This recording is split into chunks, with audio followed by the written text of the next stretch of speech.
मनकों का नियम होता कि नहीं होता? आपके झोली में आप जो माला जपते हो उसमें कितने मन के होते हैं? 108। 108 मन के किसके लिए होते हैं? सिद्धिता के लिए, भगवान को प्रसन्न करने के लिए। ठीक है। एक होती है 54 मनके की माला। कितने मन के होते हैं उसमें? 54।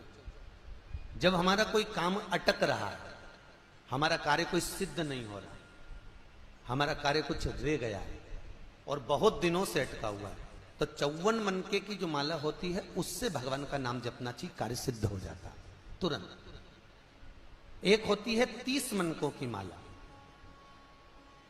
जब व्यक्ति बहुत बीमार पड़ जाता है, बहुत तकलीफ में हो जाता है, रोगीला हो जाता है, बीमारी छूटती नहीं है, बहुत कष्ट उसको होता है, कुछ ना कुछ रोग शरीर में, कभी बुखार आ रहा है, कभी सर्दी हो रही, कभी घुटना दुख रहा है, कभी कमर दुख रही, कभी हाथ दुख रहे, कभी पांव दुख रहा है, तो जिसके शरीर में जो कष्ट होता है तो 30 मनके की माला से जाप करने पर वो हमारा रोग मात्र 2 दिन के अंदर समाप्ति की ओर आ जाता है। हमारा कितना भी तेज बुखार चल रहा हो, कितनी भी तेज बुखार आ रहा हो, तो वो मात्र 2 घंटे, 3 घंटे या 2 दिन के अंदर रोक लो।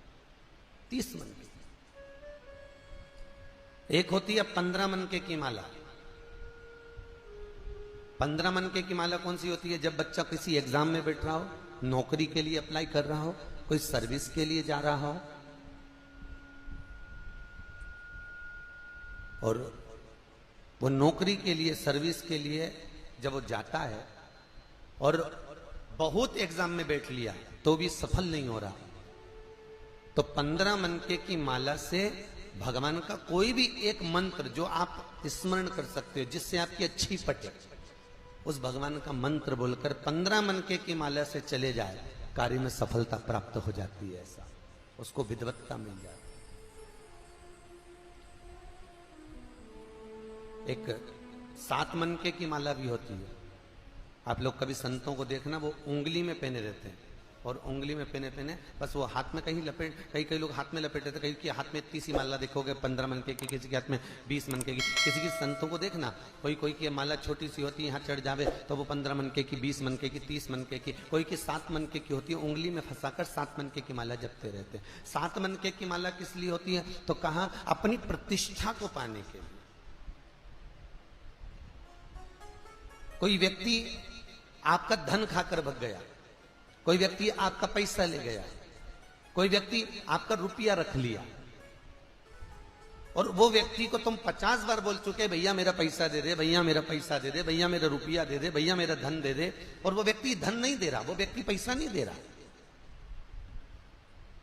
और जो व्यक्ति पैसा लेकर बैठ गया और पैसा नहीं दे रहा है, उसके लिए तुमने बहुत प्रयास कर लिया, तो एक बार हल्दी की गठान की 7 मनके की माला बना लो। हल्दी की जो गांठ होती है उसकी 7 मनके की माला, बाजार में हल्दी की भी माला मिलती है, ठीक है। हल्दी के छोटे छोटे मनके होते हैं, दाने जैसे तुलसी के होते हैं वैसे। 7 मनके की माला हल्दी की गांठ की, हल्दी की ले लीजिए, और वो 7 मनके की माला से भगवान शंकर के नाम का श्री शिवाय नमस्तुभ्यम मंत्र बोलकर जिस व्यक्ति से धन लेना है उस व्यक्ति का नाम लेकर मात्र 12 दिन या 13 दिन या 14 दिन उस माला को जप लीजिए।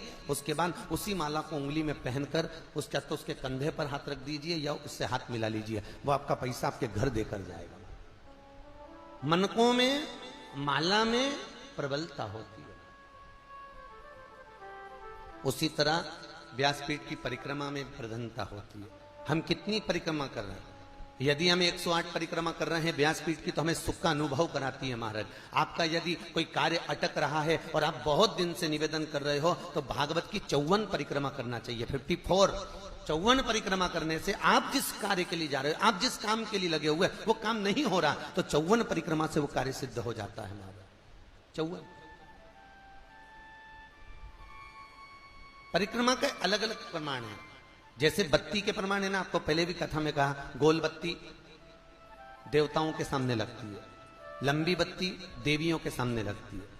पीपल के पेड़ के नीचे लगाओगे तो गोल लगेगी, लंबी बत्ती अगर आप लगा रहे हो तो कोई कुल देवी हो, पितर देवता हो, तो इनके सामने लंबी ही लगेगी, इनके सामने कभी गोल नहीं लगेगी। जिनसे तुम अपना वंश मांग रहे हो, जिनसे तुम अपनी संपदा मांग रहे हो, जिनसे तुम अपना सत्ता मांग रहे हो। एक सुंदर सा प्रसंग है सती माता के विवाह का।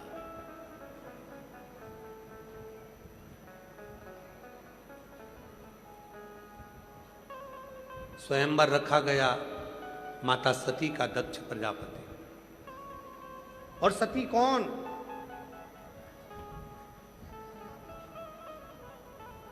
दक्ष प्रजापति के घर में कई कन्याओं का जन्म हो गया। कन्याओं के जन्म के बाद दक्ष प्रजापति ने फिर मां जगत जननी दुर्गा की आराधना साधना करी और विनय करा कि मेरे घर में एक बेटी का जन्म और हो जाए, मेरे घर में एक बेटी का जन्म और हो।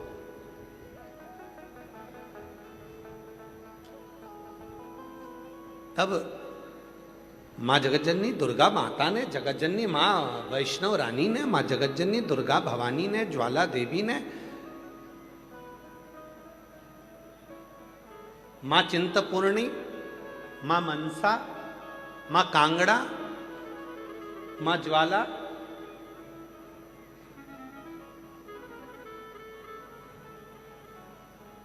देवी ने आकर दर्शन दिया दक्ष प्रजापति को और दक्ष प्रजापति से कहा कि तुम बेटी मांग रहे हो? बेटी? हां, एक बेटी मेरे घर में और हो जाए।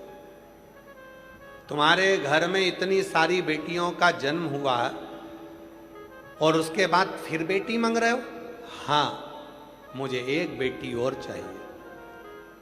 तब मां दुर्गा भवानी ने, जगत जननी जगदम्बा अम्बा पार्वती जी, स्वयं मां दुर्गा माता ने, वैष्णव देवी ने, मां अम्बा जगदम्बा शेरावाली ने कहा कि दक्ष प्रजापति अब तुम बेटी मांग रहे हो तो बेटी ढूंढने कहाँ जाऊंगी? मैं खुद तेरे घर में बेटी बनकर जन्म लूंगी। पर सुन दक्ष प्रजापति, मैं बेटी बनकर आ तो जाऊंगी पर तू मुझे पहचान नहीं पाए, तू मुझे जान नहीं सकता।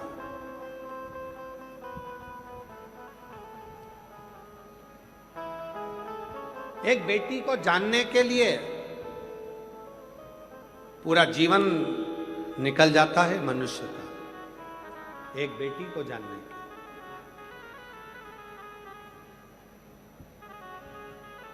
एक बड़ा सुंदर सा चरित्र है, बहुत सुंदर सा। एक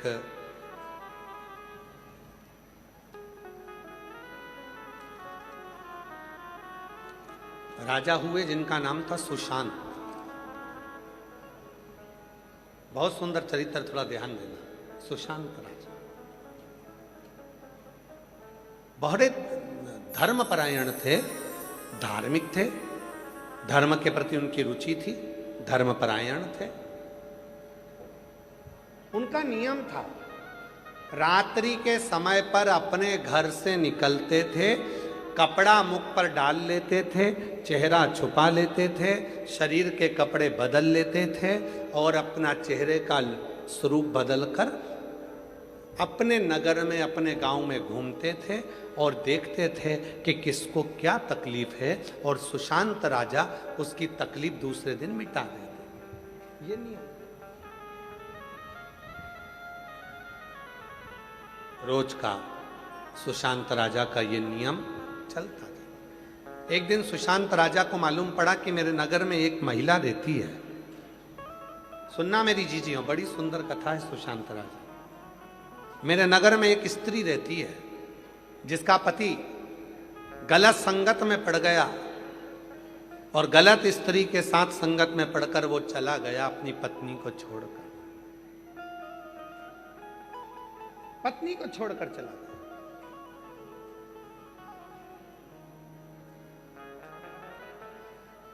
सुशांत राजा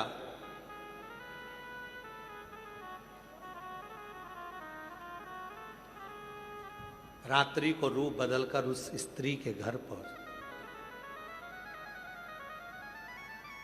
उस स्त्री के दरवाजे को बजाया, स्त्री ने दरवाजा खोला, नारी ने।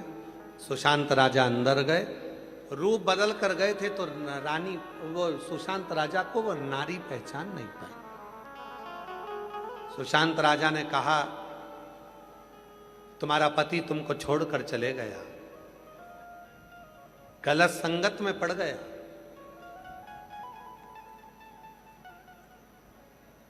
कितनी अबला हुआ, कितनी बेसहारा हो, आपके पास में कोई सहारा नहीं। कितना दुख है तुम्हारी जिंदगी में।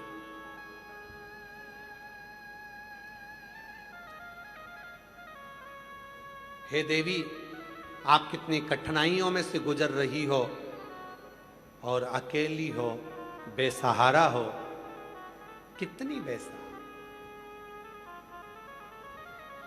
उस स्त्री ने जैसे ही सुना कि व्यक्ति बोल रहा है कि मैं बेसहारा हूं, उस स्त्री ने हाथ जोड़कर, वो पहचानती नहीं थी कि ये राजा है कि कौन है, पर संत समझकर उसने हाथ जोड़कर कहा, महाराज एक बात कहना चाहती हूं। प्रत्येक स्त्री के लिए ये बात है, प्रत्येक स्त्री, मेरी जीजियों के हृदय की बात सुशांत राजा के सामने आई है।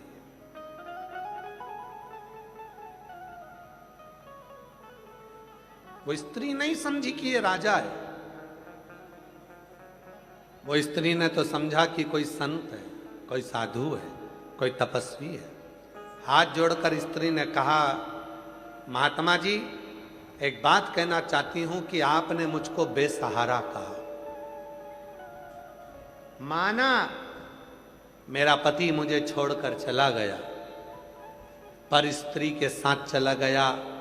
माना जिंदगी का दुख मेरे पास में है, माना मैं अकेली हूं, पर ये नहीं कह सकते आपकी मैं बेसहारा हूं। आप ये नहीं कह सकते। महाराज ने पूछा कि तुम बेसहारा नहीं हो? नहीं, मेरे पास में 3 चीजें हैं, मेरे 2 हाथ, मेरा सनातन धर्म और मेरा महादेव मेरे साथ है, तो मैं बेसहारा नहीं हो सकती।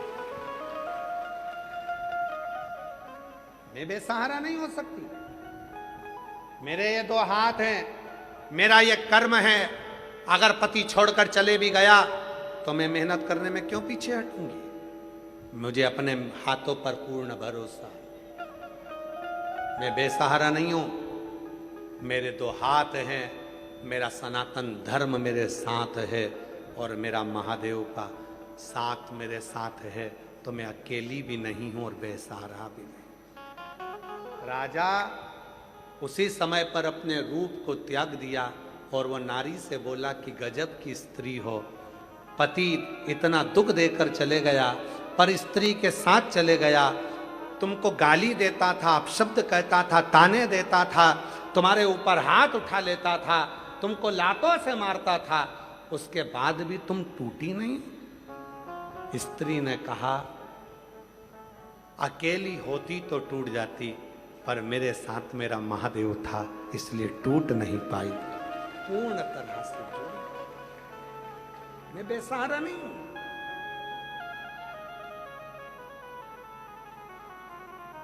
बहुत दुख होता है जब कोई अपनी भाषा में, अपने माइक पर अगर कोई ये बोलता है ना कि हमारी संस्था बेसहारा को सहारा देती है, बहुत दुख होता है। जब कोई संस्था कहती है, जब कोई कहता है कि बेसहारा को हमारी संस्था सहारा देती है, बेसहारा लोगों को हम खाना खिलाते हैं, बेसहारा लोगों को हम कपड़े देते हैं, बेसहारा लोगों को हम साथ देते हैं, जब कोई कहता है तो दिल दुखता है अंदर से। क्योंकि शिव महापुराण की कथा कहती है, राजा सुशांत का चरित्र कहता है कि एक संसार में जन्म लेने वाला, चाहे बच्चा हो, बूढ़ा हो, स्त्री हो, पुरुष हो, जो संसार में जन्म लिया है, पृथ्वी पर जन्म लिया है, वो कभी बेसहारा नहीं होता। उसका सहारा देव अधिदेव महादेव होता है। महादेव वो कभी बेसहारा नहीं। परिस्थिति का मारा हो सकता है, दुख का मारा हो सकता है, तकलीफों का मारा हो सकता है, पर वो बेसहारा नहीं हो सकता। और अगर कोई बेसहारा कहे भी तो आप लोगों का फर्ज बनता है कि खड़े होकर बोलना चाहिए कि आप कैसे कह रहे हो कि वो बेसहारा। जन्म हुआ था, संसार में कई लोग ऐसे हैं, कोरोना काल में किसी का कोई पति चले गया, किसकी कोई माँ चली गई, कोई की पत्नी चली गई, कोई का बेटा चले गया, कोई की बहू चली गई, कोई का बच्चा चले गया। कोरोना काल में हमारे कोई स्मरण में है, जब हम धाम पर थे, कुबेरेश्वर धाम पर, एक लड़की बहुत रोती रोती कुबेरेश्वर धाम पर आई थी। मेरे पापा को कोरोना हो गया, वो चले गए। मेरी माँ को कोरोना हो गया, वो चली गई। मेरे भाई को कोरोना हो गया, वो चले गया। बस मैं अकेली बची हूँ। अब मैं किसके सहारे रहूं? किसके सहारे? खूब रोती, इतनी रोती वो। 2 दिन हो गए, ऑनलाइन कथा चल रही थी कुबेरेश्वर धाम पर, हम कथा कर कर निकल रहे थे और वो बेटी सामने आकर खड़े होकर रो रही। मिले उससे, उसने कहा पिता चले गए, मां चली गई, भाई चले गया।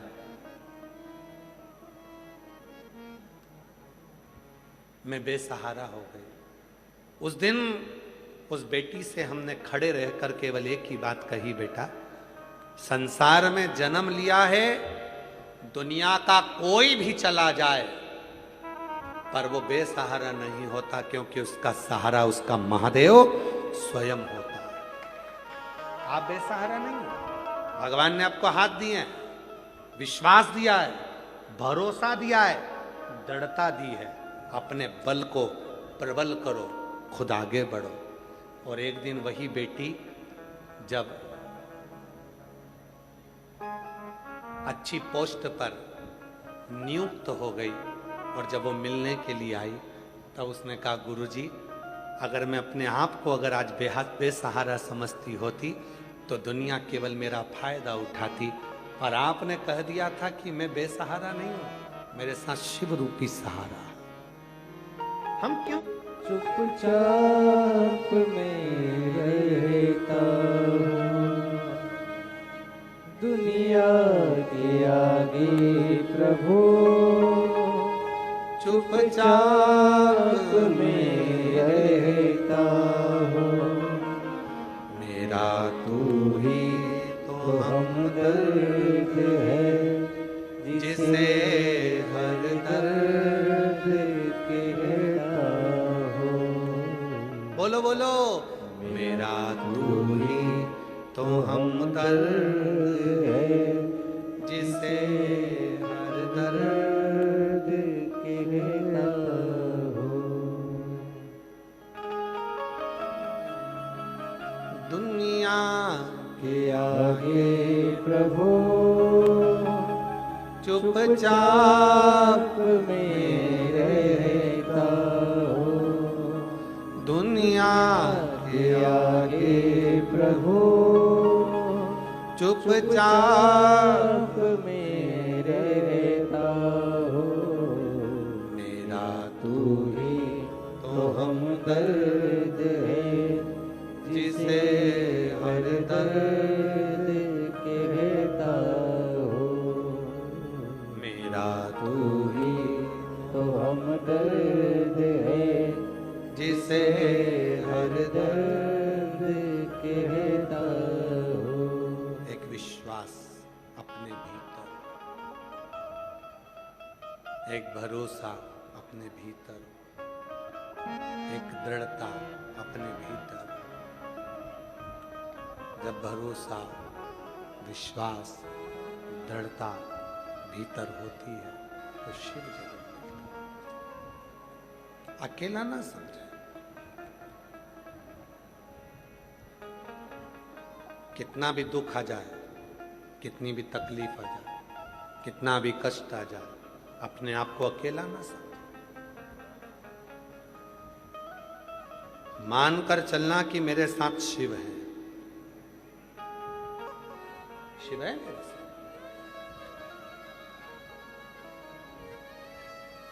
किस किस के गले में रुद्राक्ष है? हाथ उठाओ जरा।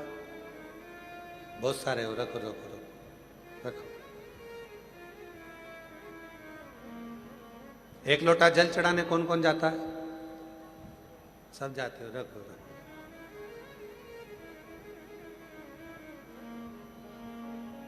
श्री शिवाय नमस्तुभ्यम किस किस के दरवाजे पर लिखा है? सबके लिखा है। रखो। आता भोले बाबा आता है जब कोई नहीं आता, भोले बाबा आता है मेरे दुख के दिनों में वो बड़ा काम आता है। मेरे दुख के दिनों में वो बड़ा काम आता है। कोई नहीं आएगा, तब वो शिव तुम्हारे सम्मुख में हो, शंकर तुम्हारे सामने। दक्ष प्रजापति मां अम्बे जगदम्बा जगद्धात्री दुर्गा भवानी से विनती कर, मुझे एक बेटी और, एक बेटी का करोगे क्या? तुम्हारे घर में पहले से इतनी सारी बेटियां हैं, एक बेटी का क्या करोगे? मैं तुम्हारे घर में बेटी बनकर जन्म लूंगी, बेटी। और जितनी मेरी जीजियां बैठी हैं, जितने मेरी बेटियां बैठी हैं, जितनी मेरी बुजुर्ग माताएं बैठी हैं, अपने आप को कभी अकेला मत समझना। अगर शंकर जी को एक लोटा जल चढ़ाती हो तो ये जान कर रखना कि तुम्हारे साथ तुम्हारे। और जब पंडाल में बैठकर मौन होकर 5 बार श्री शिवाय नमस्तुभ्यम बोला जाता है, थोड़ी देर मौन हुआ जाता है, तब अपने मन की बात भगवान देव अधिदेव महादेव से कही जाती है। मन की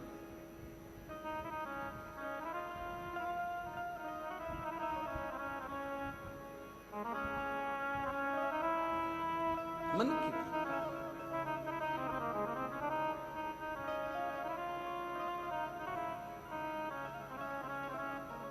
खड़े हैं हाथ जोड़ के, भोले जी तेरे नाड़वे खड़े है हाथ जोड़ के, भोले जी तेरे नाड़वे। तू आजा भोले जोगिया वे कर मेरे बानिया। तू आजा भोले जोगिया तू कर मेहरबानिया। खड़े हैं हाथ जोड़ के, भोले जी तेरे नाड़वे खड़े हैं हाथ जोड़ के, भोले जी तेरे नाड़वे। तू आजा भोले जोगिया, बोलो बोलो। तू आजा भोले जोगिया वो कर मेरे बानिया।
जी तेरे नाम में।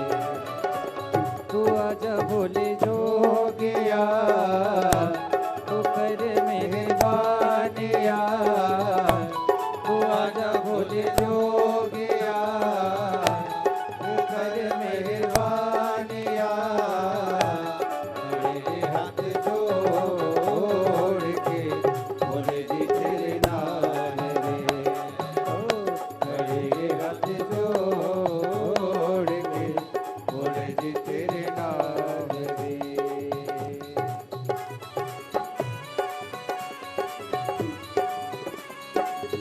राधे शंभो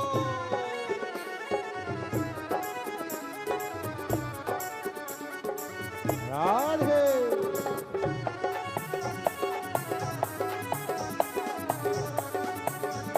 हरि बोल।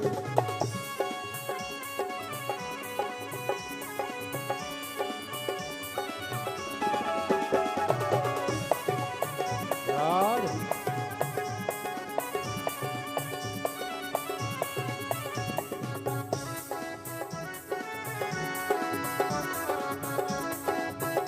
राधे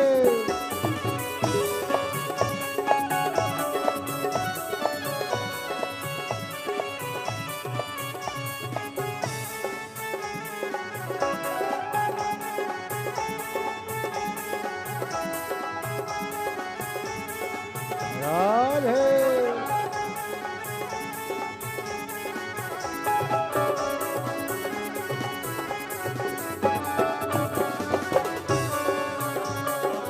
राधे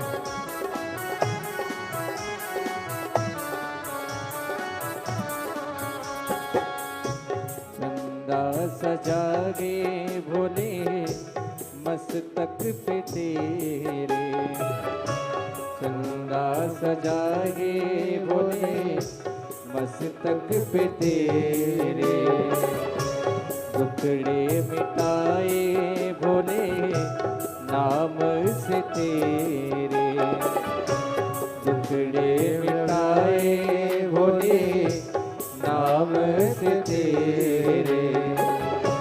दीवाने भोलेनाथ के कुबरेश्वर धाम के, दीवाने भोलेनाथ के कुबरेश्वर धाम के, खड़े गे गत जोड़ में भोले जी तेरे नाम में। ओ खड़े गे हाथ जोड़ के भोले जी तेरे नाम में।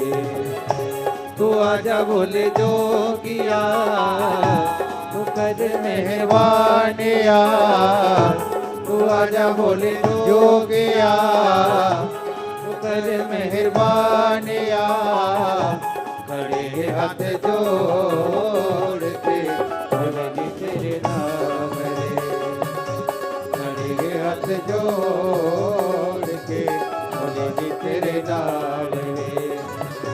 खड़े हाथ जोड़ के भोले जी तेरे नाम में। खड़े हाथ जोड़ के भोले जी तेरे नाम में।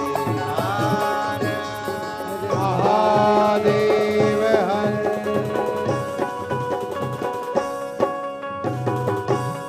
अपने स्थान पर बैठकर बाबा को मन का भाव कहिए, दिल से प्रार्थना करिए, विनय करिए, हृदय से बाबा को अपने मन की बात कहिए।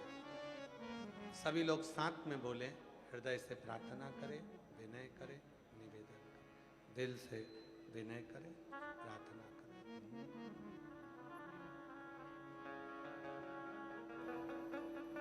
श्री शिवाय नमस्तुभ्यं श्री शिवाय नमस्तुभ्यं श्री शिवाय नमस्तुभ्यं श्री शिवाय नमस्तुभ्यं श्री शिवाय नमस्तुभ्यं सब दुख काटो हमारा। ओ भोला सब दुख काटो हमारा। शिव शंकर जपो तेरी माला। भोले बाबा जपो तेरी माला। भोला सब दुख काटो हमारा। भोला सब दुख काटो हमारा। श्री मंगल मंगलकारी वेश है मंगल मंगलकारी। निवासी हमारा निवासी हमारा। ओ भोला सब दुख काटो हमारा। ओ भोला सब दुख काटो हमारा।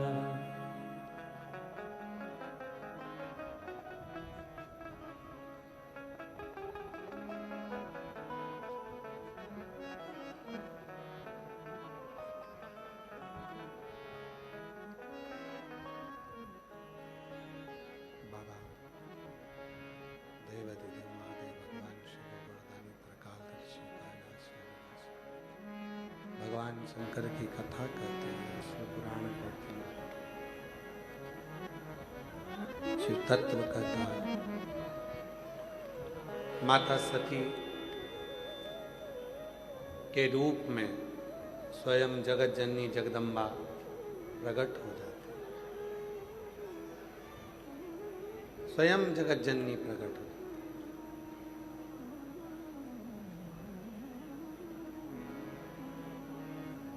और मां जगत जननी के प्रकट होने पर दक्ष प्रजापति उनको समझ नहीं पाते।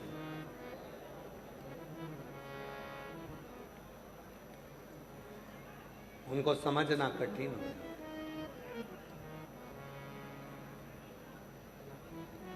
मां जगदम्बा अम्बा घर में बेटी, बहू, मां, स्त्री, नारी, इनको समझना बड़ा कठिन, बहुत कठिन। दक्ष प्रजापति भी नहीं समझ पाए। यहां तक कि कई बार ब्रह्मदेव भी शिव को नहीं समझ पाए।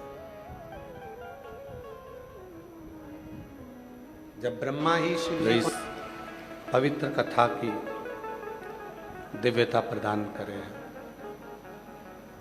और तेरी कृपा बिना नहीं एक भी अणु लेते हैं श्वास तेरी कृपा से तरो तरो। बखान क्या करूं मैं राखों के ढेर का। चपटी भभूत में है खजाना कुबेर का। हे गंग विहार मुक्ति द्वार ओमकार तू। भोले ओमकार तू। आयो शरण तिहारी शंभो तार तार तू। शिव जो सब संपूर्ण ब्रह्मांड के रचयिता है, शिव जो संपूर्ण जगत का कल्याण करने वाले हैं, शिव जो संपूर्ण जगत को ऊर्जा देने वाले हैं, शिव जिनके नाम मात्र का उच्चारण कर लेने पर जीव संपूर्ण दुखों से दूर हो जाता है, ऐसे शिव की मात्र भक्ति मुक्ति दे देती।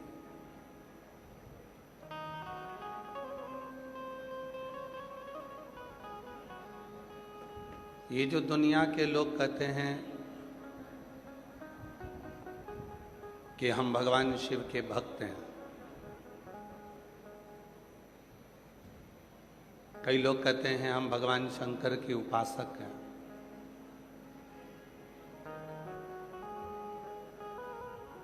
कई लोग कहते हैं कि हम शिव के परम भक्त हैं। नहीं, शिव के परम भक्त होना मतलब मौन होना, चुप होना।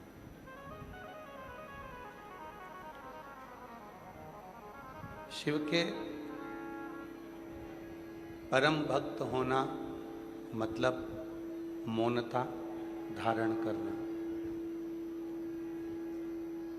मौनता धारण करना। शिव के परम भक्त होना मतलब शिव के भीतर की शांति को अपने भीतर उतारना।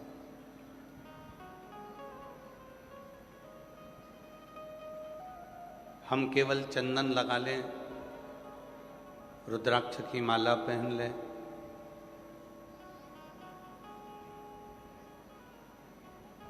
बाल बड़े कर लें, भस्म लगा लें, उससे शिव के भक्त नहीं। शिव के भक्त बनने के लिए सबसे ज्यादा जरूरी है हमारा मौन होना, हमारा चुप रहना, हमारी शांति। और कर्पूर घोरम करुणावतार संसार सारम भुजगेन्द्रहारम सदा वसंतम हृदयारविंदे भवं भवानी सहितं नमामि। कर्पूरगौरं करुणावतारं संसारसारं भुजगेन्द्रहारं सदा वसंतम हृदयारविंदे भवं भवानी सहितं नमामि। शिव के भक्त होने के लिए दिखावे की जरूरत नहीं पड़ती।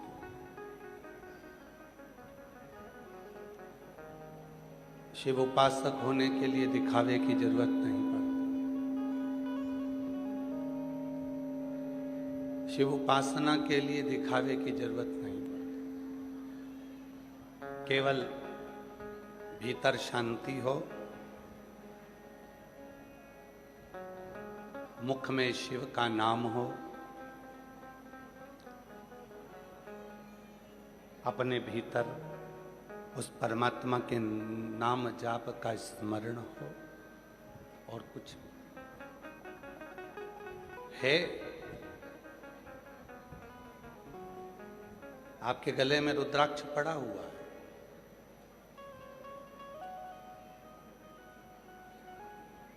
मुझे विश्वास है कि जितने भी मेरी भटिंडा की जीजियां बैठी हुई हैं, जितने मेरे जीजा बैठे हुए हैं, जितने मेरे भटिंडा की जी तिजोरी में रखा हुआ धन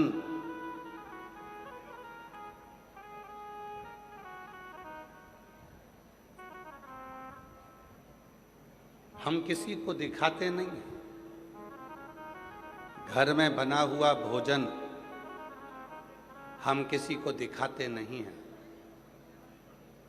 घर में रहने वाली बहू को, बेटी को, लड़की को हम बार बार किसी को दिखाते नहीं।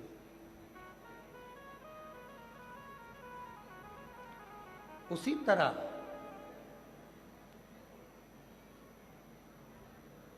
भगवान की अविरल भक्ति को, भगवान के स्मरण को, भगवान के भजन को, भगवान के मंत्र जाप को, भगवान शंकर की अविरल भक्ति को हम दुनिया के लोगों को कैसे दिखाएं?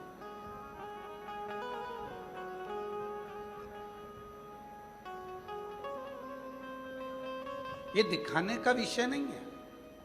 पीछे क्या बोल रहा है? ये दिखाने का विषय नहीं है।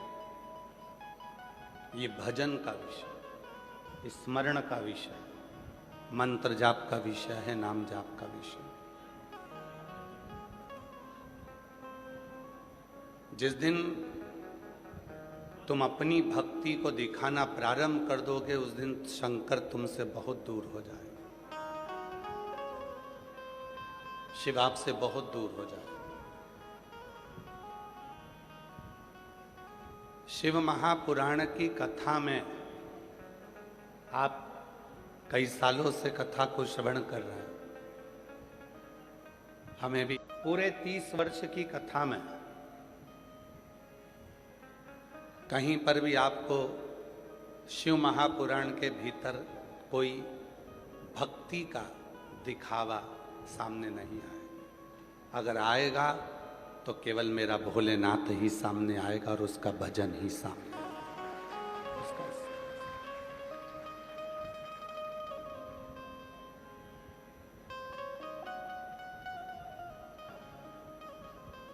भगवान ब्रह्मा जी के पास में असुरों की बात जाती है, भगवान विष्णु के पास में असुरों की बात जाती है, इंद्रदेव के पास में असुरों की बात जाती है, गरुण वरुण के पास में असुरों की बात जाती है।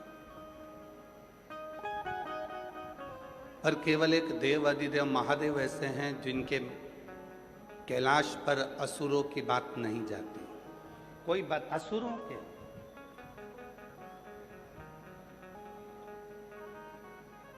ब्रह्मा जी के पास बात गई असुरों की, भगवान नारायण के पास बात गई असुरों की, पर शिव जी के पास असुरों की बात नहीं जाती। असुर ब्रह्मलोक पर आक्रमण करते हैं, असुर बैकुंठ लोक पर आक्रमण करते हैं, असुर इंद्र लोक पर आक्रमण करते हैं, पर असुर कैलाश पर आक्रमण नहीं करते। कैलाश पर जाते ही नहीं। क्यों? क्योंकि असुरों को भी मालूम है कि ब्रह्मलोक, बैकुंठ लोक, इंद्र लोक, ये सारे लोकों में असुरों का संहार किया जाएगा और उनको नरक में ले जाकर पटक दिया जाएगा। पर केवल एक शिव का धाम कैलाश ऐसा है, अगर कोई असुर भी पहुंच गया तो उसका संहार नहीं होगा, वो शंकर के धाम में ही उनका गण बनकर रह जाएगा और उनके गणों की गिनती में। रावण शिव जी के गणों की गिनती में आते हैं।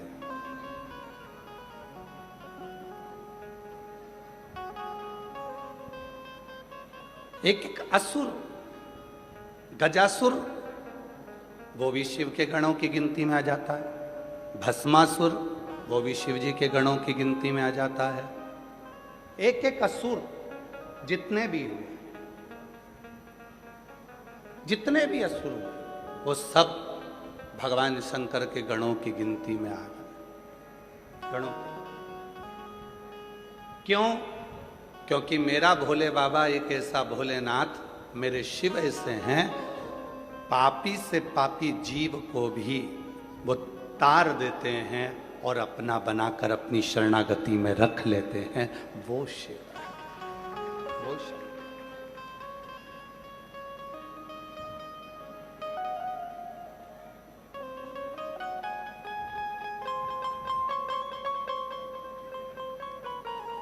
वो शंकर हैं। ये इसीलिए कहते हैं किस्मत वालों को मिलता है बोले तेरा दरबार। किस्मत वालों मिलता है बोले तेरा दरबार। सच्ची सरकार तुम्हारी सच्चा दरबार किस्मत वालों को मिलता है बोले तेरा दरबार। किस्मत वालों को मिलता है बोले तेरा दरबार। ये आपकी किस्मत है, भाग्यशाली हो। और मैं सबसे ज्यादा भाग्यशाली तो भट्ट, ये शिव की उदाहरण।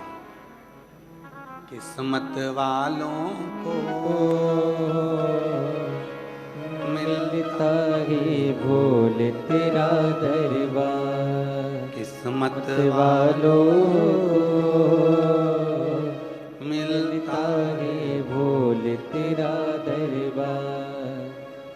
जो भी गया है शिव जी के दरबार, पाया उसने ही शिव जी का प्यार। एक झलक जिसको भी मिल जाए, महक उठे मन बगिया खिल जाए। खाली झोली जो लाए, खाली झोली जो लाए, भरता है भंडार किस्मत वालों को मिलता है बोले तेरा दरबार। किस्मत वालों को मिलता है बोले तेरा दरबार। ये किस्मत। ब्रह्मलोक में असुर जाएंगे, वैकुंठ लोक में असुर जाएंगे, इंद्रलोक में असुर जाएंगे, आक्रमण भी करेंगे, पर कैलाश धाम पर, शिव धाम पर कोई असुर नहीं जाएगा और ना आक्रमण करेगा। पूरी कथा उठाइए, स्कंद पुराण उठाकर देखिए, पद्म पुराण उठाकर देखिए, अग्नि पुराण उठाकर देखिए, शिव पुराण उठाकर देखिए, एक एक पुराण का अध्ययन कर कर देखिए। सारी पुराणों में मिलेगा कि वैकुंठ पर आक्रमण हुआ, इंद्रलोक पर आक्रमण हुआ, ब्रह्मलोक पर आक्रमण हुआ, पर कहीं पर आपको नहीं मिलेगा कि कैलाश लोक पर आक्रमण हुआ। क्यों? क्योंकि जो कैलाश पर आक्रमण करने के लिए जाता है वो शिव जी के साथ युद्ध नहीं लड़ता, बल्कि शिव का ही हो जाता है, शंकर का ही हो जाता है, तो युद्ध ही नहीं लड़ता। वहां युद्ध का काम क्या है?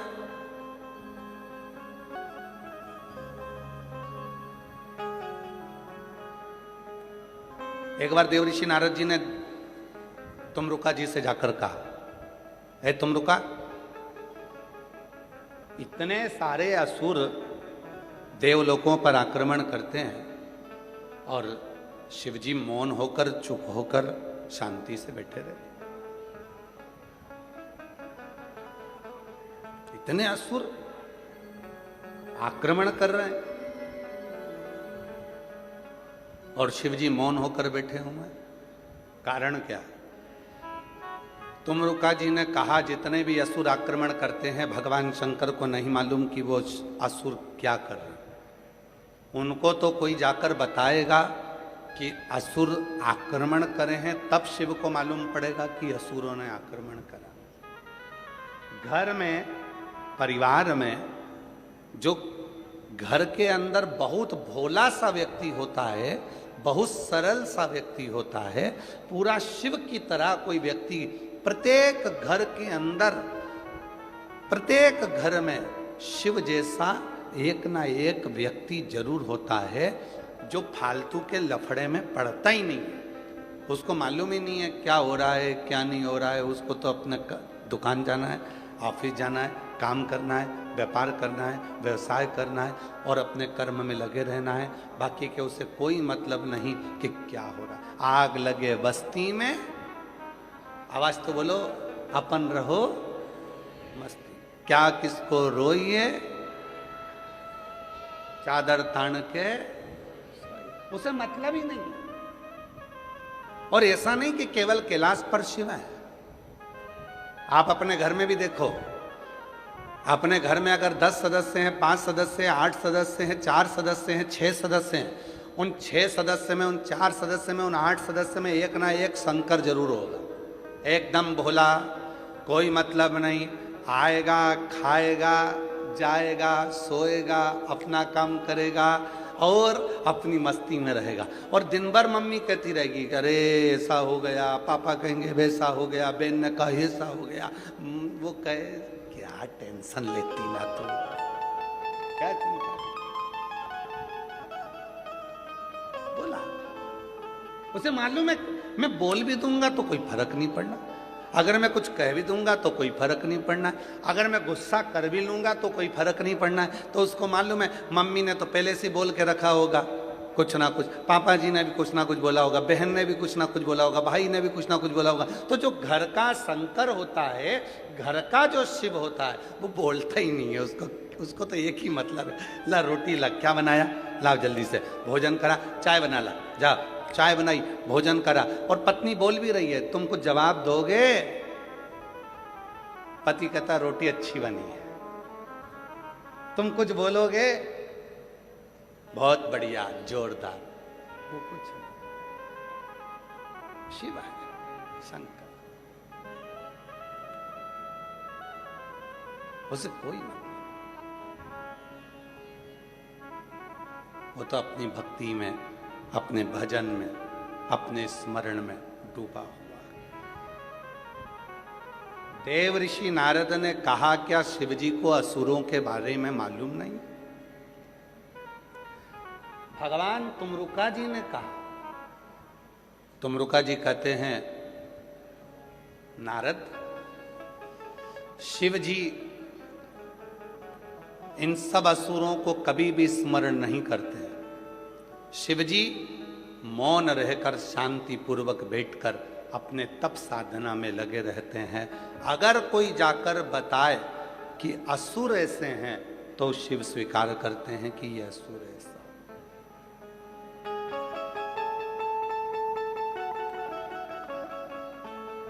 असुर ऐसा। एक संवाद आता है गुरु नानक देव जी का, बड़ा सुंदर संवाद।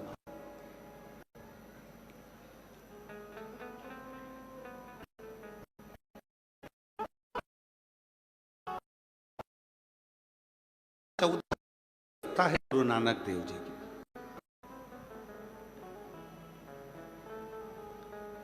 14 वर्ष की अवस्था, एकदम मौन, शांत, चुप। मां गुरु नानक देव जी से कहती है, नानका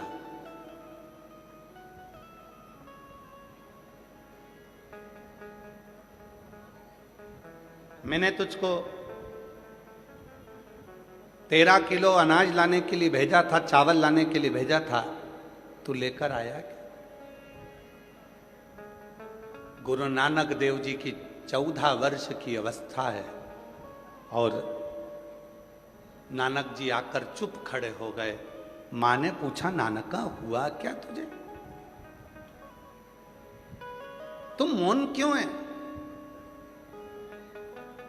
गुरु नानक देव जी ने कहा, मां मैं गया था दुकान पर सामान लेने के लिए, पर वहां जैसे ही मैंने कहा कि मुझे 13 किलो चावल दे दो, वो 13 शब्द जो निकला मां, उसके बाद समझ में आ गया ये संसार सागर में कुछ भी मेरा नहीं है, सब तेरा है, उस रब का है। मेरा तो कुछ भी संसार सागर, मेरा कुछ भी नहीं। इस संसार सागर में मेरा कुछ नहीं, सब तेरा। वैभव है तेरा है, धन है तेरा है, सब तेरा।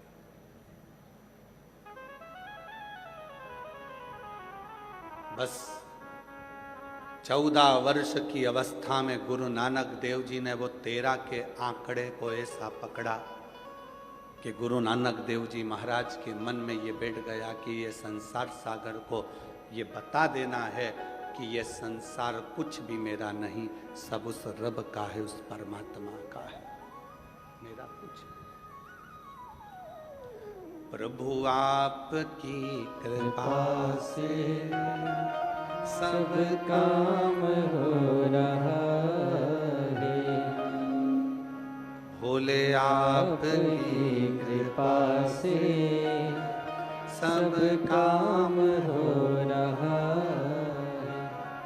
करते हो भोले बाबा, मेरा नाम हो रहा है। करते हो भोले बाबा, मेरा नाम हो रहा है। भोले आपकी कृपा से सब सब काम हो रहा है। शिव आपकी कृपा से सब काम हो रहा है। गुरु नानक देव जी ने वो 13 के आंकड़े को जो पकड़ा, उस दिन से आज तक केवल नानक का नहीं, गुरु नानक हो गए। गुरु समझ गए।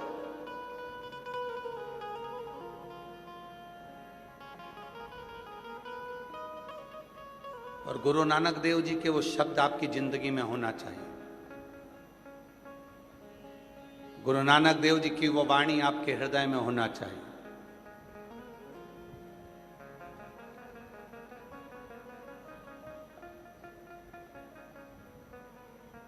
कोई पूछ रहा है कि बेटा किसका है, आपने कहा ये मेरा बेटा है, मेरा पुत्र, मेरा बेटा है। नहीं नहीं, ये तो उस रब का, शिव का, वाहेगुरु जी का, ये उसका बेटा, मेरा ना, शिव का है। बेटी आपकी, मेरी कहां? ये बेटी तो उस रब की है, शिव की है, वाहेगुरु जी का, मेरी।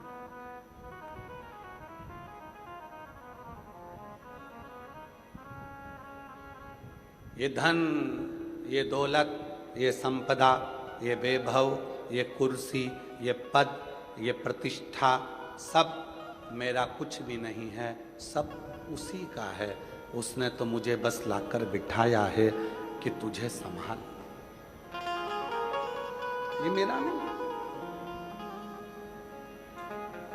शिव महापुराण के महत्तम में वेदव्यास जी ने वर्णन किया, कथा का जजमान मिल नहीं रहा था तो कथा का जजमान चंचुला देवी ने शिव और पार्वती को बना, शंकर पार्वती। कल कथा में दर्शन करे थे ईश्वर गोरा के, शिव पार्वती यजमान बने थे।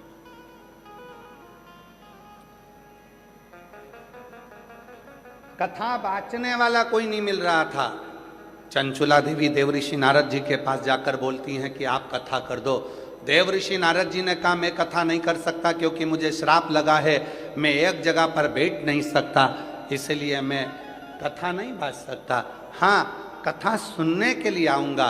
तो कहा कथा भी नहीं सुन पाओगे, बार बार जाना आना लगा रहेगा क्योंकि तुमको श्राप लगा है कि तुम एक जगह बैठ नहीं सकते।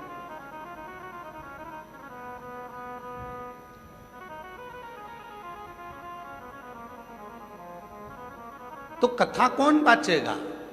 तब देवऋषि नारद जी अपने मित्र के पास में ले गए और तुमरुका जी से विनय करा कि आप कथा बांचो। तुमरुका जी कहते हैं मेरे बस की बात नहीं है शिव पुराण की कथा कहना, स्वयं महादेव बांचेगा।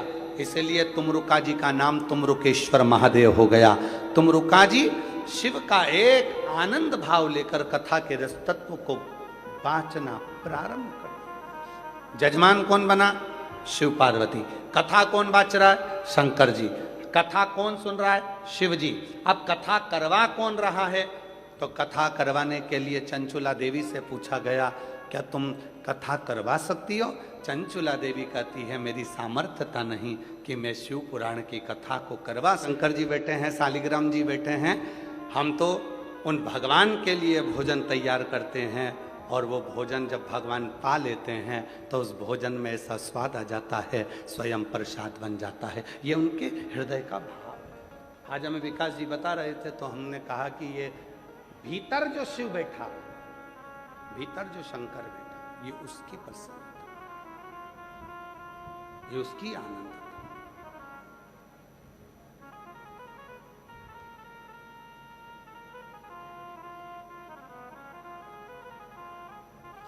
दिखावा नहीं है, ये प्रेम है। और शिव को क्या चाहिए? कल कथा में कहा था 8 घंटे 24 घंटे 10 घंटे बैठकर आप भगवान का नाम जाप करिए। भगवान से आप ये आशा मत रखना कि भगवान तुम्हें मिल जाए। 8 घंटे बैठकर भी अगर आप भजन करोगे, 10 घंटे तक बैठकर अभिषेक कर रहे हो, लाओ गन्ने का रस लाओ, लाओ मैंगो का रस लाओ, लाओ ये लाओ, लाओ वो लाओ, सारी दुनिया की सामग्री लाकर तुमने शंकर जी को सारा रस चढ़ा दिया, सारा दूध चढ़ा दिया, दही चढ़ा दिया, ढेरों सामग्री तुमने शिव जी को चढ़ा दी। भूखे भी रहे, प्यासे भी रहे और खूब 24 घंटा तुम शंकर जी पे सेवा भी करते रहे। और तुम सोचो कि शिव जी मुझ पर कृपा कर दें। शंकर कहते हैं कि मैं दिखावे से परे हूँ, तू कुछ मत दे, केवल एक बार मौन होकर, शांत होकर, हृदय से मुझे पुकार कर देख। श्री शिवाय नमस्तुभ्यम बोल कर देख, ओम नमः शिवाय बोल कर देख। जब तेरे हृदय की वाणी मुझ तक पहुंचेगी, तुझे कुछ नहीं देना पड़ेगा, मैं खुद तेरे पास आकर खड़ा हो जाऊं। ओ मन ही मन हर्षाया और कर दिया माला माल काशी। बोलो बोलो बोलो। लुटा दिया भंडार काशी वाले ने, लुटा दिया भंडार काशी वाले ने, लुटा दिया भंडार काशी वाले ने, कर दिया माला मार काशी वाले ने, लुटा दिया भंडार काशी वाले ने। भगवान कृपा कर दे और सीहोर का रुद्राक्ष कुबरेश्वर धाम का वहां से अगर लेकर आए हो तो उसको तांबे के कलश में गलाओ, शिव जी को श्री शिवाय नमस्तुभ्यम बोल के जल चढ़ाओ और उसका आचमन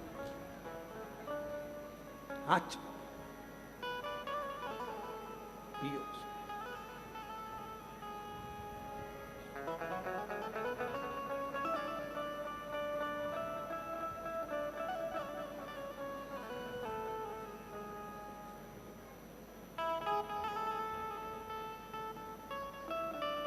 शिव महापुराण में 1 मुखी से लेकर 14 मुखी तक रुद्राक्षों का वर्णन, और स्कंद पुराण में 1 मुखी से लेकर 21 मुखी तक रुद्राक्षों का वर्णन। कौन सा रुद्राक्ष क्या फल देता है, कितना असर करेगा कौन सी चीज पर?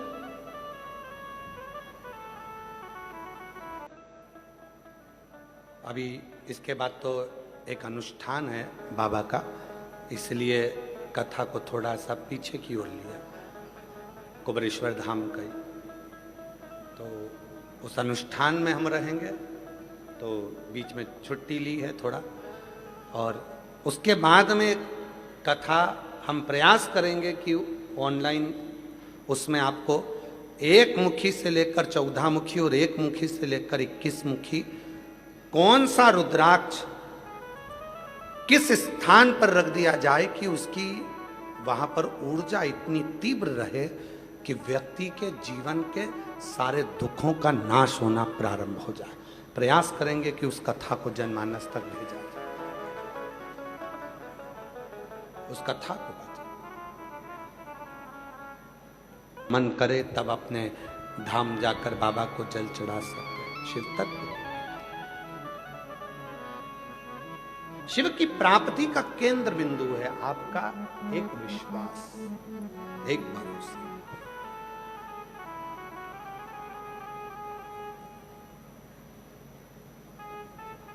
महाराज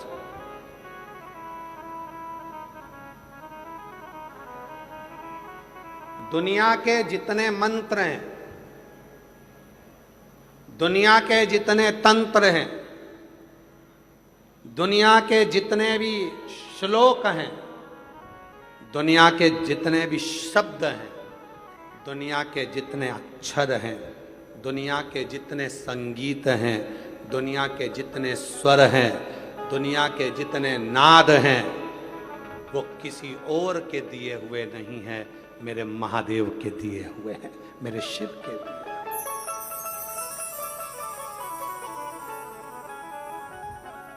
शंकर के दिए। बड़े संत, बड़े सन्यासी, बड़े हम कहते हैं हमारे शिव भक्त बड़े, जो बैठकर भगवान की साधना में इतने इतने घंटों तक भगवान के लिए इंतजार करते हैं। और फिर बाबा क्यों ना दे, और फिर निवेदन, किस्मत वालों को मिलता है बाबा तेरा दरबार, किस्मत वालों को मिलता है भोले तेरा दरबार।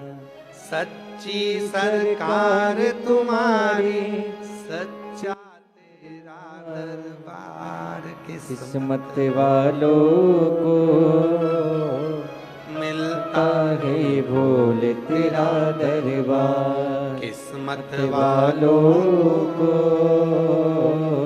मिलता है भोले तेरा दरबार। शिव को भगवान ओगड़दानी, त्रिकालदर्शी, कैलाशी, अविनाशी को असुरों से कोई बेर नहीं है। कोई जाकर बताएगा तो उनको मालूम पड़ेगा कि कोई असुर है।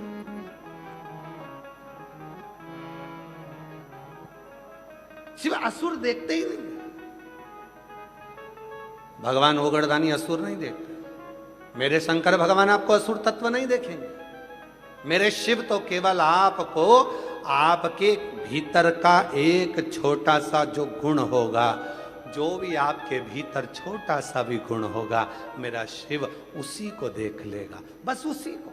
आपने जिंदगी भर झूठ बोला, प्रपंच करा, छल करा, बेईमानी करी, कपट करा, और आपने जिंदगी में एक बार भी किसी भूखे को भोजन, प्यासे को पानी पिलाया या किसी का भला कर दिया, मेरे शिव ने बस वही देख लिया और तुम्हारा कल्याण कर दिया। मेरा शंकर तो इतना भोला, इतना दिखता ही नहीं।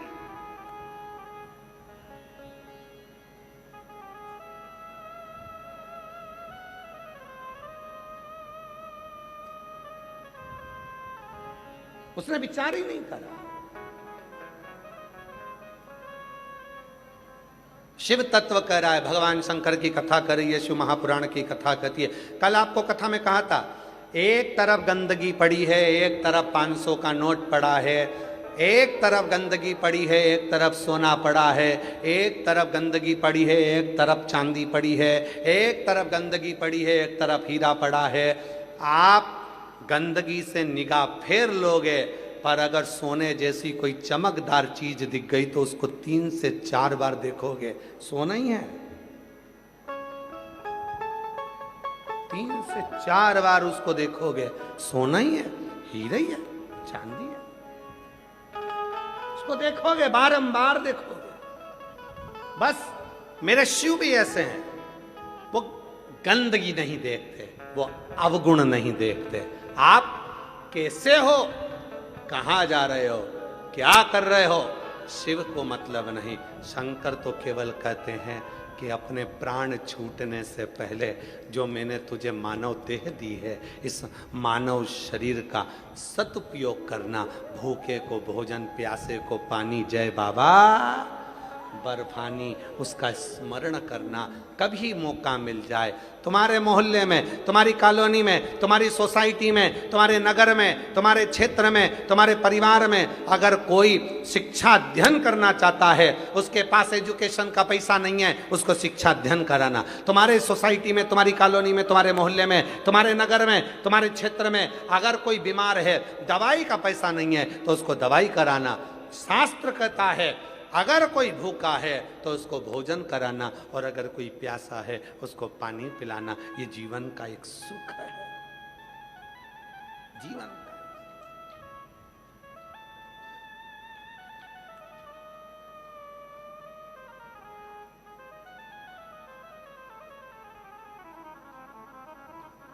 आप किसी का आदर देकर जो सुख है, सारे मंत्र, साधना, तंत्र, विद्या, दुनिया की जितने तंत्र मंत्र हैं, दुनिया के जितने मंत्र हैं, दुनिया के जितने साधना है, सबका उपासक शिव ही है, सब। और महादेव नमन चरणों में स्वीकार कीजिए। जितने बैठे हो सब बोलो, सब, सबके लिए ये बोलो, महादेव नमन चरणों में स्वीकार कीजिए। सबका किया है मेरा भी उद्धार कीजिए, उद्धार कीजिए। हे त्रिपुंडधारी, हे त्रिशूलधारी, हे त्रिपुंडधारी, हे त्रिशूलधारी। चरणों में तेरे बाबा जी पावन है चारों धाम। चरणों में तेरे बाबा जी पावन है चारों धाम। तेरी देव करते वंदना पूजे सीताराम। तेरी देव करते वंदना पूजे सीताराम।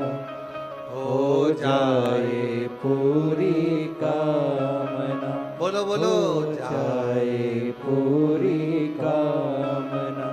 उपकार कीजिए, सबका किया है मेरा भी उद्धार कीजिए, उद्धार कीजिए। हे त्रिपुंडधारी, हे त्रिशूलधारी, हे त्रिपुंडधारी, हे त्रिशूलधारी। हार हार महादेव। आप विश्वास उस पर करें, भरोसा उस पर करें।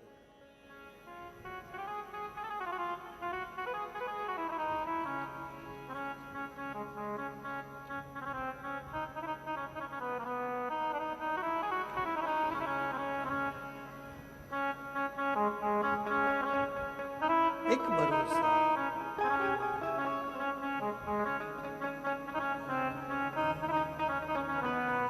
एक भरोसा, एक दृढ़। और जब भरोसा दृढ़ी हो,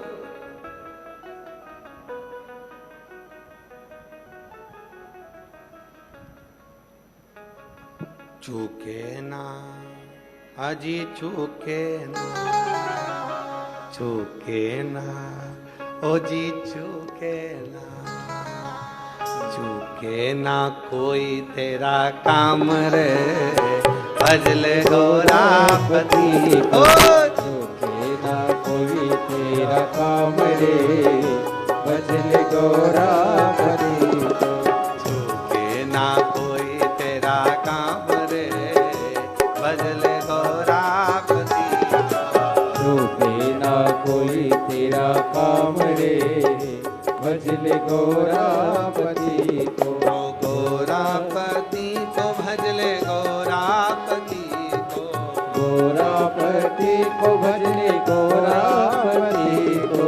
गोरापति को भजले गोरापति को। गौरापति को भजले गौरापति को। अजी चूके ना, अजी चूके ना, अजी चूके ना कोई तेरा काम रे, भजले गौरापति को। चूके ना कोई तेरा काम रे, भजले गौरापति को। चूके ना कोई तेरा काम रे, भजले गौरापति को। चूके ना कोई तेरा काम रे, भजले गौरापति को। राधे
रघुवर जी भजते, गोरापति को मेरे रघुवर जी भजते, गोरापति को रघुवर जी भजते, गोरापति को रघुवर में भजते, ओ रघुवर जी भजते, रघुवर में भजते, रघुवर जी भजते, रघुवर में भजते, गोरापति को मेरे रघुवर भी भजते, गोरापति को मेरे रघुवर में भजते। जीत लिया ओ जीत लिया ओ जीत लिया लंका का धाम रे, भजल गोरापति को जीत लिया लंका का धाम रे, भजल गोरापति को चूके ना कोई तेरा काम रे, भजल गोरापति को चूके ना कोई तेरा काम रे, भजल गोरापति को। राधे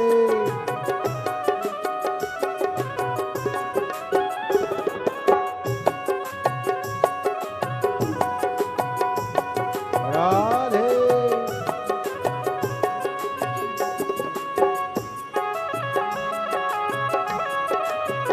राधे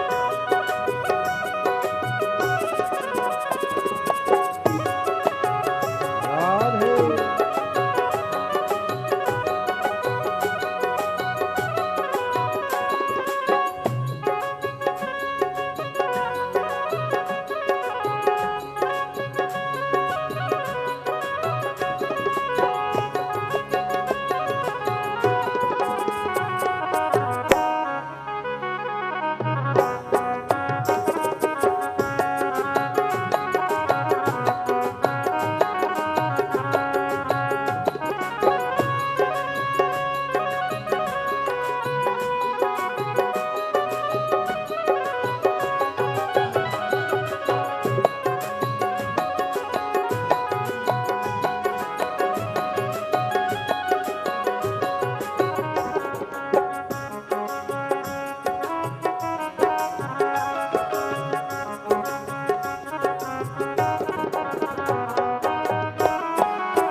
घोरापति को नारायण भी भजते, घोरापति को नारायण भी भजते, घोरापति को नारायण भी भजते, नारायण भी भजते, नारायण भी भजते, नारायण भी भजते, नारायण भी भजते, घोरापति को नारायण भी भजते, घोरापति को नारायण भी भजते।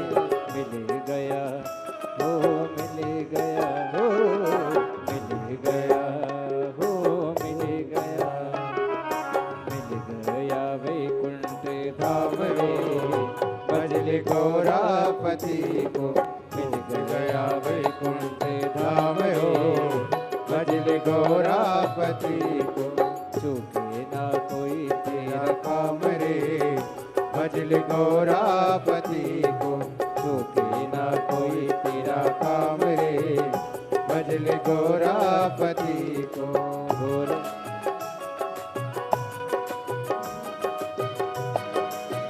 राधे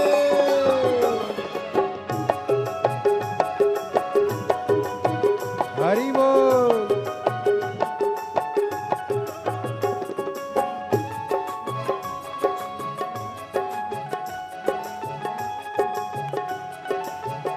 राधे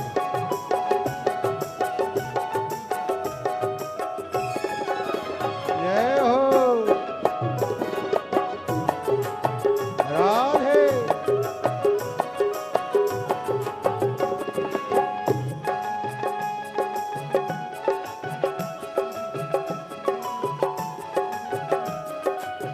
राधे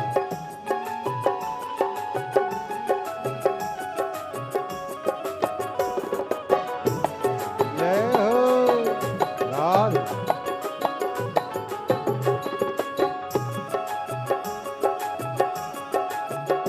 राधे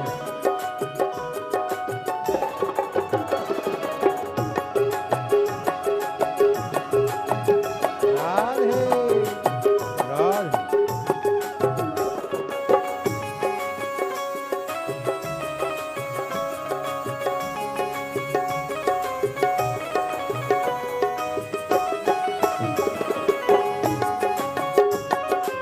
राधे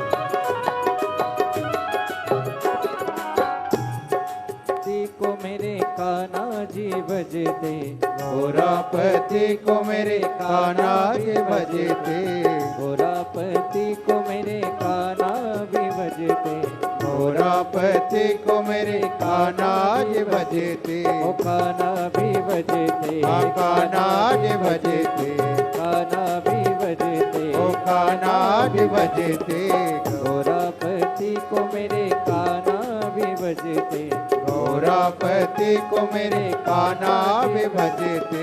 मिल गया हो, मिल गया ओ मिल गया हो, मिल गया, मिल गया द्वारिका का राम रे, भजले घोरापति को, मिल गया द्वारिका का राम रे, भजले घोरापति को, चूके ना कोई तेरा काम रे, भजले घोरापति को, चूके ना कोई तेरा काम रे, भजले घोरापति को, चूके ना कोई तेरा काम रे, भजले घोरापति को, चूके ना कोई तेरा काम रे, भजले घोरापति को, चूके ना कोई तेरा काम रे, भजले घोरापति को, भजले घोरापति को, भजले घोरापति,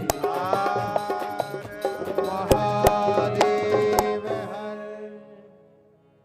अपने स्थान पर बैठकर भगवान शिव जी को अपने मन का भाव कहेंगे, प्रार्थना करेंगे, निवेदन करेंगे, विनती करें। जहाँ जगह मिले वहाँ बैठकर बाबा को अपने मन का भाव कहिए, प्रार्थना करिए, विनय करिए, निवेदन करो, विनय करो, विनती करो।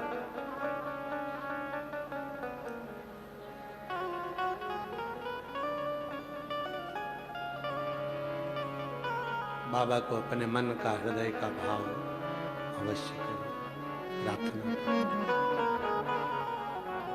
दिल से विनती करो, निवेदन करो।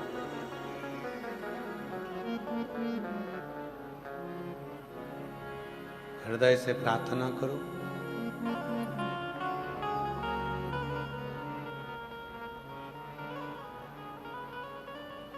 आपकी आवाज इस व्यासपीठ तक पहुंचे, व्यासपीठ और आपकी आवाज भगवान देवादिदेव महादेव तक पहुंचे। उस भाव से बाबा को निवेदन करें।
देवादिदेव महादेव भगवान शिव गोवर्धन त्रिकालदर्शी कैलाशी विनाशी भगवान शंकर की पवित्र कथा कर रही है।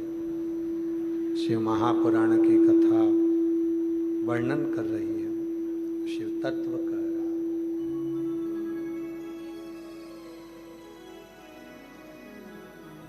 शिव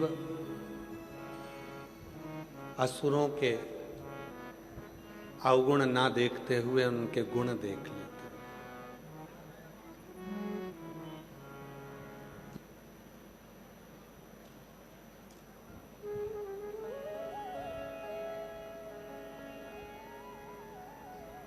जब भी शंकर जी के मंदिर में जाओ या भगवान शंकर से प्रार्थना करने के लिए जाओ,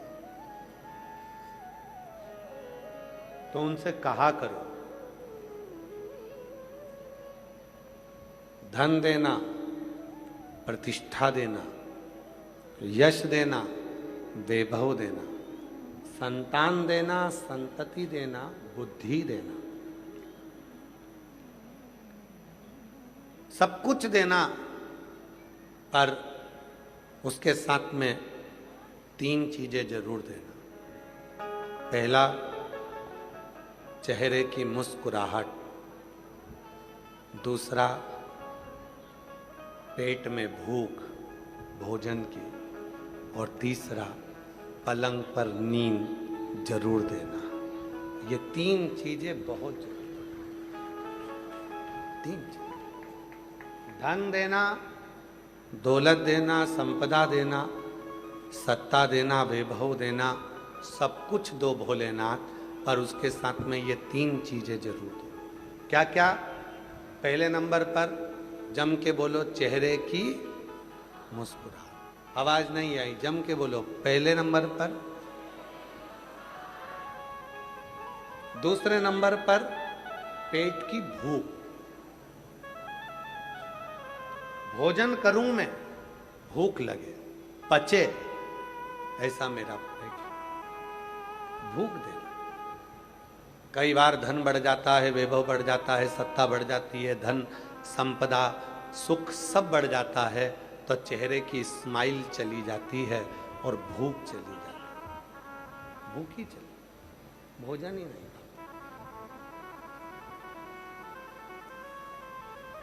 भोजन भाता ही नहीं। तो पहले नंबर पर भोलेनाथ जी से कहना, सब कुछ देना, पर उसके साथ देना चेहरे की मुस्कुराहट। दूसरे नंबर पर देना पेट की भूख। और तीसरे नंबर पर देना पलंग की नींद। बाबा, ऐसी कृपा जरूर करना कि ऐसा धन, ऐसा वैभव दे, उसके साथ में सुख ऐसा देना कि मैं पलंग पर जैसे ही सोऊं वैसी मेरी आंखों में नींद। सुख देना, वैभव देना, संपदा देना, सत्ता देना, धन देना, सब कुछ देना, सब कुछ देना, पर उसके साथ में 3 चीजें जरूर देना। सब बोलेंगे वो 3 चीजें कौन सी हैं? पहले नंबर पर चेहरे की मुस्कुराहट। दूसरे नंबर पर अगर पेट की भूख। और तीसरे नंबर पर पलंग की नींद। धन बहुत हो, संपदा बहुत हो, वैभव बहुत हो, और मालूम पड़े नींद ही ना हो, तो फिर वो सुख किसका, वो वैभव किस काम का, वो धन किस काम, वो संपदा किस काम। सुख ये भी।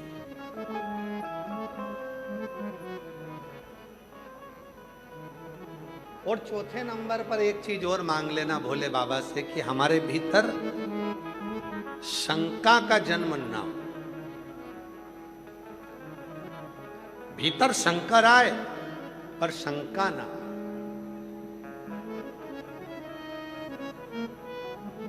किसी ने खूब कहा है कि राम जी रावण को तो मार सकते थे, पर राम जी शंका को नहीं मार सकते।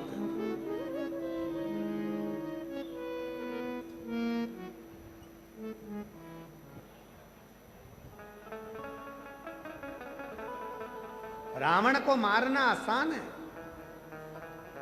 पर शंका को मारना कठिन है। अपने भीतर की जो शंका होती है, हम एक दूसरे पर, ननन ने ये कह दिया, भाभी ने ये कह दिया, सास ने ये कह दिया, बहू ने ये कह दिया, बेटे ने ये कह दिया, ये हमारे भीतर की शंका। और ये क्या ऐसा हो सकता है? सारी समस्या का हल एक लोटा जल हो सकता है? कई लोगों के अंदर ये शंका चलती रहती है, ज्यादा नहीं, एक क्षण। क्यों प्रदोष का व्रत आता है, क्यों शिवरात्रि आती है, क्यों सोमवार आता है, क्यों अमावस्या आती है, क्यों पूर्णिमा आती है? शिव पुराण की कथा कहती है जैसे प्रदोष आए, जैसे शिवरात्रि आई, जैसे सोमवार आए, जैसे सोमवार आया, प्रदोष आया, शिवरात्रि आई, ये सब हमारे सामने आते हैं कि हमारे जीवन की जो स्पीड है वो थोड़ी सी कम कर कर थोड़ा सा समय परमात्मा को देना प्रारंभ करें, जिससे हमारी जिंदगी के जितने दुख आते हैं वो एक ना एक दिन हमारा ईश्वर, हम जिसको भजते हैं। शिवपुराण ने ये नहीं कहा कि तुम केवल मुझे भजो, शिवपुराण ने यह भी नहीं कहा कि तुम केवल राम को भजो, शिवपुराण ने यह भी नहीं कहा कि तुम केवल कृष्ण को भजो, शिवपुराण ने यह भी नहीं कहा कि केवल शंकर को भजो। शिवपुराण तो यह कहती है कि तुम्हारे हृदय में जो रब है, तुम्हारे हृदय में जो ईश्वर विराजमान है, तुम जिसका भजन करते हो, तुम जिसका स्मरण करते हो, उसके प्रति अपनी चित्त वृत्ति को इतनी प्रबल कर लो कि एक दिन अंत समय में वही ईश्वर तुम्हारे सामने आकर खड़ा हो जाए और तुम्हारे दुख को मिटाकर चला जाए। एक बेलपत्र का पौधा हमारे घर से 5 दोषों को समाप्त कर देता। जरा ध्यान देना शिव पुराण की ओर। बेलपत्र का पौधा जिसके घर में होता है 5 दोष समाप्त कर देता है। पहला, वास्तु दोष को बेलपत्र का पौधा समाप्त कर देता है। दूसरा, पितृ दोष को, वास्तु दोष, पितृ दोष को बेलपत्र का पौधा समाप्त कर देता है। तीसरे नंबर पर काल सर्प दोष को बेलपत्र का पौधा समाप्त कर देता है। चौथे नंबर पर अगर घर में वंश नहीं बढ़ रहा है, वंश की समाप्ति हो गई है, संतान का सुख किसी के यहाँ नहीं हो रहा, तो वो दोष, वंश दोष को भी वो नाश समाप्त कर देता है। और 5वें नंबर पर है, 5वें नंबर, यदि घर में कोई बहुत बड़ी बीमारी प्रवेश करने वाली है, बहुत बड़ी बीमारी आने वाली है, तो बेलपत्र का पौधा वो बीमारी को अपने ऊपर झेल कर तुम्हें उस बीमारी से मुक्त कर देता है।